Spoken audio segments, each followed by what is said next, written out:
எவ்வளோ சாப்பிடுவாங்கன்னு சொல்கிறாங்க, சாப்பிடவே மாட்டேங்கிறாரு. 1 வாரம் ஆகுது, அந்த குழந்தை இறந்துருது. எல்லாரும் ராஜாட்ட சொல்கிறதுக்கே பயப்படுறாங்க. என்னடா இது, இவர் சாகிறதுக்கு முன்னாடி இவ்வளோ ஃபீல் பண்ணார், செத்துருச்சுன்னு சொன்னால் என்னதும் நினச்சிக்குவாரா அப்படின்னு சொல்லிட்டு.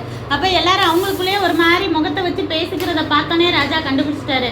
என்ன அந்த குழந்தை இறந்துருச்சா அப்படின்னு சொல்லி. ஆமாம் அப்படின்னு சொன்னார். அவர் உடனே என்ன செய்கிறாரு, குளிச்சு சர்ச்சுக்கு போய் கும்பிட்டு வந்து சாப்பாடு கேட்குறாரு. என்ன எல்லாரும் கேட்குறாங்க, நீங்கள் என்ன குழந்தை உயிரோடு இழுத்துட்டு இருக்கும் போது கூட ஃபாஸ்டிங் இருந்து அவ்வளோ அழுதிங்க, இப்போ குழந்தை இறந்துருச்சுன்னு சொன்னோன்னே நல்லா நீட்டாக ட்ரெஸ் பண்ணி சர்ச்சுக்கெலாம் போயிட்டு வந்து சாப்பாடு கேட்குறீங்க அப்படின்னு சொல்லும்போது, குழந்தை இறக்குற வரைக்காவது எனக்கு ஒரு நம்பிக்கை இருந்துச்சு, தேவன்கிட்ட எப்படியாவது மன்னிப்பு கேட்டு அந்த குழந்தை உயிரை காப்பாற்றிடலான்னு. இப்போ இறந்த பிறகு அதை திரும்ப ஏதாவது பண்ண முடியுமா? பண்ண முடியாது.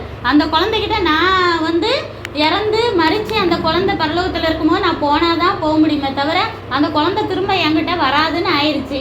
இனிமேல் அழுது என்ன பிரயோஜனம்னு சொல்லி என் மனசை தேத்திக்க ஆரம்பிச்சிட்டேன் அப்படின்னு சொல்கிறாரு.